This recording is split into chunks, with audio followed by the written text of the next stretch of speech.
Should you buy a house right now, or should you simply wait until the interest rate goes down at this time next year? That's the question we just want to talk about real quickly on this video.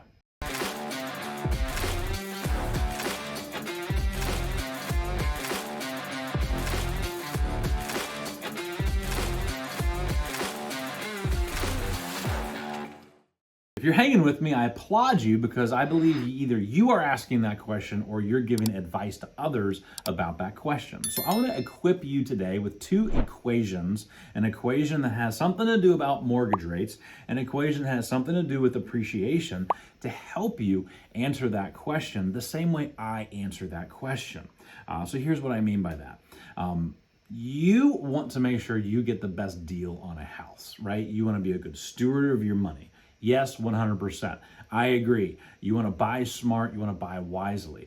I personally, yes, I help sellers sell, I help buyers buy, but I also personally am in a season where I'm buying property myself as a landlord. So I'm always wanting to make sure I'm getting a good return on my investment, just like you.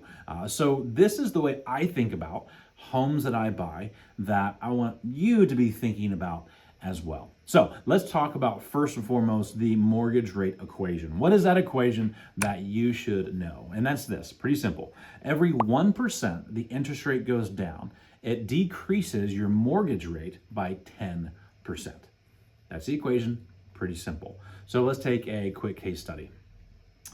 Average price point in our area, I'm in the Fredericksburg, Virginia area, part of Northern Virginia. Our area, our average price point is $500,000. So let's just take for a moment, you're gonna buy a house at $500,000, 10% down payment.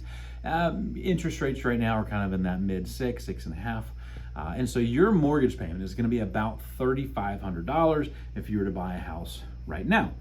So let's just play this out. If you were to wait and actually purchase a home at this time next year, the likelihood of that interest rate being down 1% is actually very likely, all right, which is encouraging.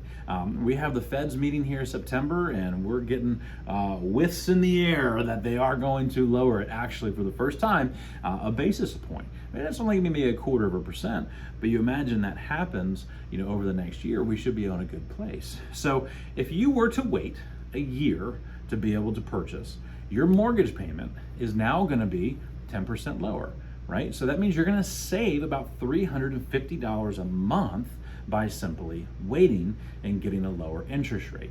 And what is that over a given year? That's about a $4,200 savings over a given year. So one equation, very important to think about and to assess where you're at. But remember, there's two equations. The second one is you have to think about appreciation. So you're going to have to make a decision. Is the market going up? Is the home you're going to buy going to be worth more than it is today tomorrow? If you are shopping in a price point where the market is going up, then you have to factor in appreciation. Now, let me take a quick second to explain something. When I talk about appreciation, this is a hyper-local statistic. If we talk about national appreciation, that is skewed because it has various markets, like Austin, for example. I was there last week, and that appreciation has gone down. People's homes have gone down substantially. It's almost 6 months of inventory out there. Not so in Northern Virginia area. So while there are pockets in the nation that prices are coming down, Northern Virginia has just continued to go up. And so you have to make a decision. Where do you think we're going to be? I do have to say, though, locally, even though we anticipate the market going up, we pretty much see the market going up in the average price point. There are certain markets, particularly in the luxury markets, that we have started seeing prices come down in the luxury market. That said, we're talking about the $500,000 price point. If you believe it's going to appreciate, which I do, then how much? Well, that's a 4% appreciation. So if you're buying a mid-size, home, average price point-ish in the area, you can assess or assume that that $500,000 home right now is going to be worth $520,000 at this time next year. Well, you do the simple math now. If you were to wait to buy a house and get a lower interest rate, you could save about $4,200 a year. If you bought right now, you would save $20,000 $20,000. So you do the math. I'm buying houses right now. Why? Because I believe in this. I'm buying houses typically in that like 70 to 80% of the average price point range for my rental properties. And so I'm wanting to scoop those up because I do believe they're going to be absolutely 4 to 5% higher at this time next year. So that's why I suggest you need to make an informed decision. You need to know the math equation, and you have to say, where's the market going to be in the price point you're looking? If it's going to be appreciating, then buy a house now. That's going to be better for you financially.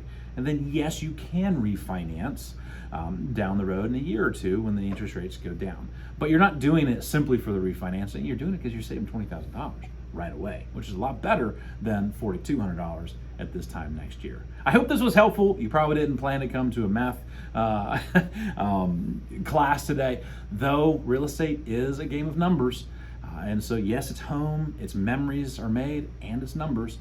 So I want to equip you with how to think this through. Hope this was helpful. If I can help you in any way, please reach out, shoot some comments, send me a message. Happy to be able to serve you in any way I can. Have a wonderful real estate season, shopping, looking, studying, learning. Let me know how I can help you. God bless.